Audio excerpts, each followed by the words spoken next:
Hello everyone, today's video is very exciting, particularly for me because I'm excited about it. I decided to stretch every day for 30 days to see how it would improve my flexibility. My flexibility has always been relatively poor. Like, I distinctly remember in preschool being made to like sit down like in the splits and you make the pizza thing, you know, you sit on the ground like this. You sit on the ground like this, and you like do the pepperoni, and you do the cheese, and you spread the sauce, and all. You make the pizza to get you to stretch in PE. I don't know why I had to demonstrate that. We had to do that in like preschool, and I always sucked at it, like compared to everyone else. Like I just couldn't reach the edge of my pizza to spread the pizza sauce, you know? So, since I basically reached my aesthetic goals in the last year or two of doing a cut and then a reverse diet, building a little bit of muscle, like I'm very happy with where my body is at. I don't really have more aesthetic goals, so I wanted to focus on flexibility and mobility. And this might sound kind of boring, but it's important to remember that good mobility is the foundation of good movement. My main goal is longevity and health span and being able to like kick ass in the gym when I'm an 85-year-old grandma. And range of motion declines an average of 1% every year as we age, so it's really important to do active work to maintain a certain level of mobility. And like for me, who has less than average mobility, like I need to put in more work to get to at least average. Like to be at least average. And if I ignored mobility because it's difficult and I suck at it and I personally find it kind of boring, I would not be practicing what I preach, because as I always say, every facet of health and fitness is very interconnected, and mobility is one of those pieces of the puzzle. How your body moves gives your body information about how to perceive the world around it. A very good example of how movement can impact other things in your body is the power pose that people say to do like before an interview, or like something where you have to be like confident. You stand like this for like, I don't remember how long it's supposed to be, but like put your hands on your hips, stand with like your chest open, stand tall for a little bit, and like you feel more confident. You get more energy from standing like that. And it's literally just positioning your body in an open, like confident way that gives you that biofeedback, and it actually turns into more confidence and energy. The cells in your body respond to different pressures and turns and torques as you go through movement. And if your mobility is poor and this is resulting in pain with movement or even chronic pain, this is also going to send a signal to your body that something is wrong. And thinking more long-term about longevity and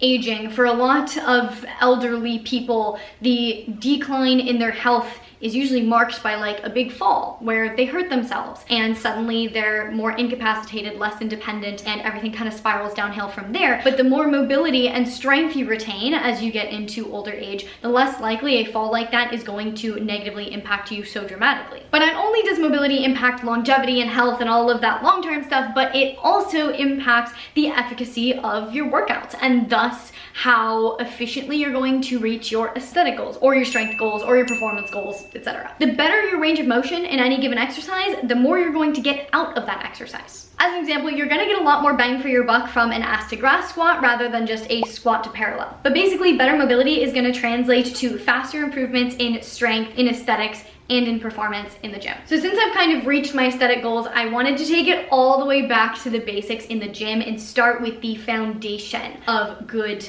mobility. And then I kind of want to ultimately like rebuild from there, but we'll get into that in future videos. So all of this is why I decided to set myself a challenge to stretch every day for 30 days. Now, there are a lot of different kinds of stretching. There's dynamic stretching, which uses more momentum, which is really good for performance, but not necessarily as good for increasing range of motion.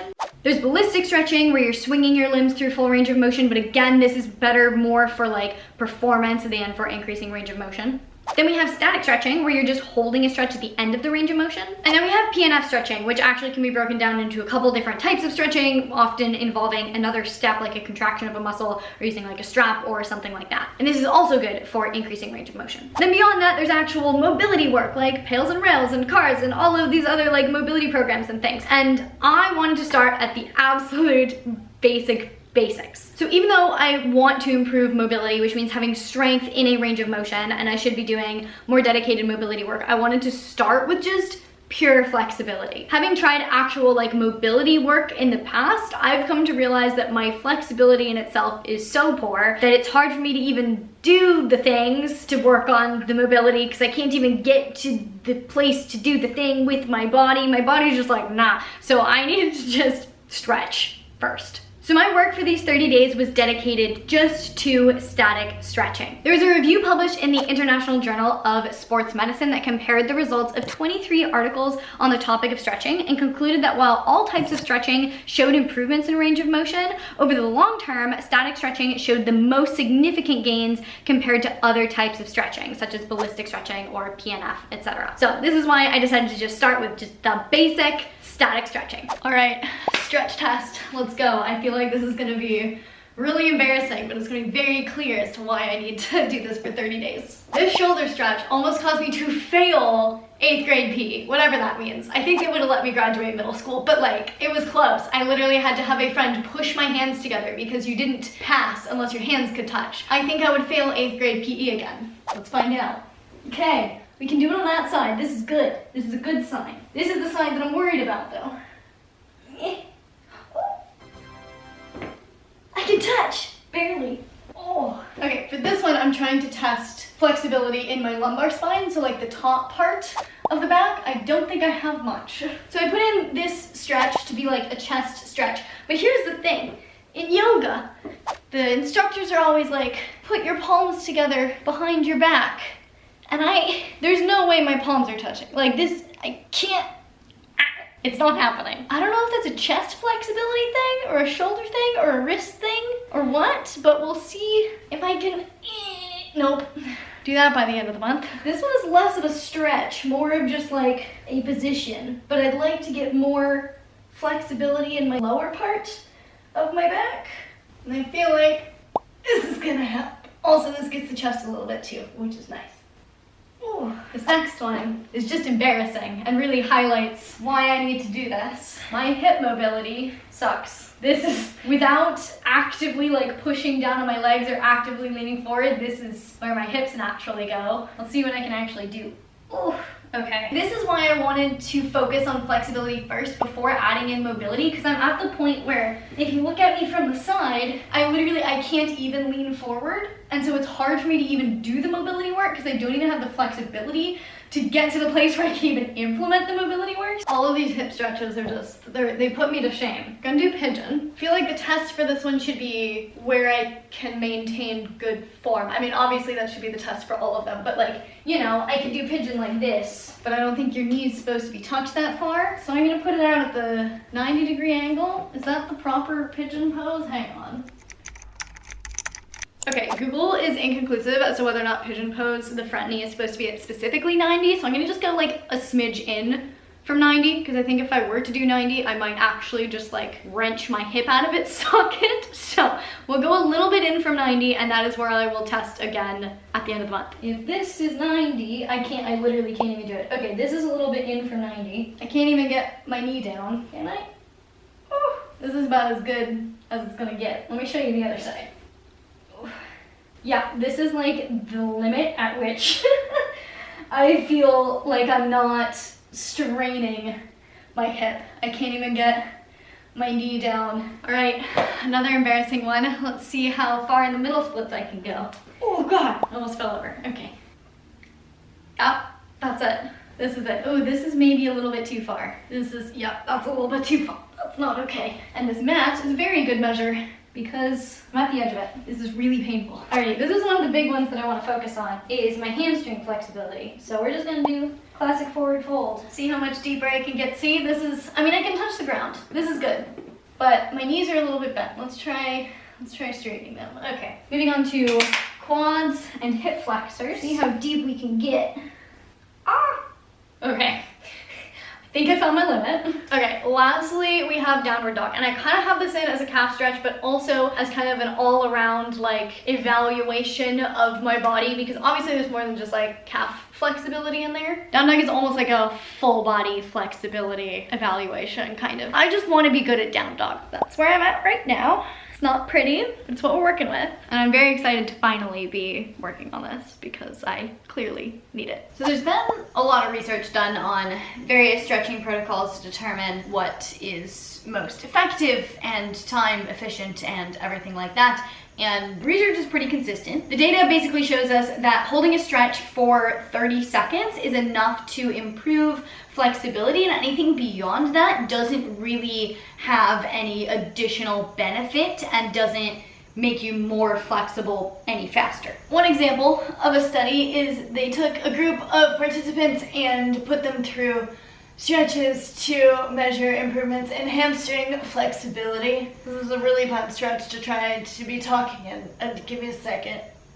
Basically, they followed a hamstring stretching protocol for like 6 weeks. And between the groups, there was no significant improvement in end range of motion when it came to stretching 30 seconds or 60 seconds. So doubling the time did not increase how much people were able to increase their flexibility. And they also looked at frequency, and people who stretched 1 time a day or 3 times a day, there was also no significant difference between the groups. So stretching more than 30 seconds 1 time a day is basically, there's not gonna be any added benefit beyond that. So I'm using that to determine what I am doing for my little flexibility program that I'm putting myself through. So let's talk about the science and physiology of flexibility, because it's actually kind of interesting. Flexibility involves the nervous system, the muscles, and the connective tissue all working together. At the higher level, stretching works because it essentially tells the nervous system that it is strong and it is safe in this deeper range of motion that you are pushing yourself into, like I am right now. Diving a little deeper, the stretching the muscle begins with the basic unit of contraction, which is the sarcomere. As the sarcomere contracts, the area of overlap between thick and thin myofilaments increases, and as the sarcomere stretches, the area of overlap decreases, allowing the muscle to elongate. Once the muscle is at its maximum resting length, or the sarcomeres are fully stretched, more stretching puts force on the surrounding connective tissue. In other words, the connective tissue kind of picks up the slack. There's also 2 protein molecules contained in bundles inside the sarcomere, which are actin and myosin. Over time, stretching continuously changes the muscles by changing the actin and myosin formation. The behind the back, shouldery, crossy thing is still my absolute least favorite stretch. It's painful. I don't think I'm doing it right. I'm realizing that up until now, I've been doing my stretches last thing before I go to bed, which means my body is inherently a lot more warmed up. And today, I'm doing these first thing in the morning, so my body is very cold. So the stretches were feeling a little bit funny. I was like, what's going on? Why does it feel so weird? It's because I literally haven't moved at all today, and this is my first movement. Last night I could comfortably get like all 3 knuckles on the ground with my hand flat. Today it's not comfy. It's not comfy to get my hand flat on the ground. So I feel like how to stretch is pretty basic, but just in case, I'm gonna cover it. So within a stretch, you wanna feel the muscle that you're trying to stretch, stretching. So for the forward fold, try to stretch the little hamstrings back here, so you should be feeling a pull through the hamstrings. If you're feeling absolutely nothing in the muscle you're trying to stretch, you're probably not stretching it. Within the stretch, you should stretch to the end range of motion where it feels comfortable, but you feel the stretch, and then hold for 30 seconds. One of the key things here that the research also shows is that you shouldn't be trying to stretch as hard as possible. So for the forward fold, I want to be like grabbing my legs and like trying to force my body as low as possible. You want to stretch to where it's like comfortable and a low intensity stretch. Like you should still feel it, but it shouldn't be a super painful stretch. The research pretty conclusively shows that low intensity static stretching, where you're just kind of like passively in the stretch but not really trying to force it, is at least as effective, if not more effective, than like really actively trying to pull yourself hard into a stretch to where it's painful. So stretching is absolutely not a no pain, no gain kind of activity. So I went on a very intense hike the other day and it made me incredibly sore. So for the last like 3 stretchy sessions, things have felt a little bit different, particularly this, because my quads are like dead. Like I'm so sore, it's been hurting to walk. So admittedly, stretching, probably not a bad idea, but it's a lot more difficult and painful right now. But it's fine. It's good for me. Oh my god, you guys, exciting breakthrough. I was just doing the chesty stretch with the hands behind the back, and I figured out And I can now keep my palms together. I could never do that before. Look at this. Look at my palms together. I'm improving already. So if you are actively trying to pursue flexibility, stretching type goals, the optimal time to stretch is when your core body temperature is elevated. So this means stretching after a workout, usually within about 2 hours after a workout, is a really great time to take advantage of your elevated core body temperature and work on your flexibility. Alternatively, post shower would be a good time to stretch. So that's kind of what I've been leaning into, because I've been trying to get my stretching, go for a little morning walk, get my iced decaf mocha, come back, stretch, and like use that elevated core body temperature for my walk. But not gonna lie, I haven't been super consistent with being able to do it in the morning. So I've just been enjoying like my nighttime routine, incorporating like shower and then hop down on my yoga mat, get a little Ned Mellow Magnesium, and do my little stretchy stretch. In case anyone is wondering, I am not resting between sets of stretches. This is mostly because each of the stretches that I'm doing progresses down through the body. So I'm starting at the head and working my way down through my calves. So each stretch focuses on a different muscle group. So there's not really a reason to rest between stretches. If I were doing a bunch of stretches for the same muscle group, I might take a little bit of a rest in between, but there's no need to take like a 1 to 3 minute rest in between 30-second stretches for a muscle group. You can kind of just flow from one stretch to the next. This is actually really exciting for me with the neck stretch. When I would try to stretch my neck before, it felt really like crunchy and tight, especially when I would tilt my head back, and it's starting, like the crunchiness is starting to go away. I wasn't sure if the crunchiness was something that even could go away, if it was just like that's how necks are supposed to be. Apparently that's not how they're supposed to be. So I'm excited to keep doing this one and get my neck to being a normal neck, apparently. Ooh, this is also really exciting. I was able to like touch my fingers together immediately without having to like feel like I'm shoving my shoulder around. Still doesn't feel great, but it's getting easier. So something that I've noticed that I haven't really documented as I've been doing this, because I didn't think about this in the beginning, is that I feel like my form is getting better in my lifts. I've started lifting more consistently again. I wasn't lifting super consistently going into this, but now I'm like kind of back in the gym, and I feel like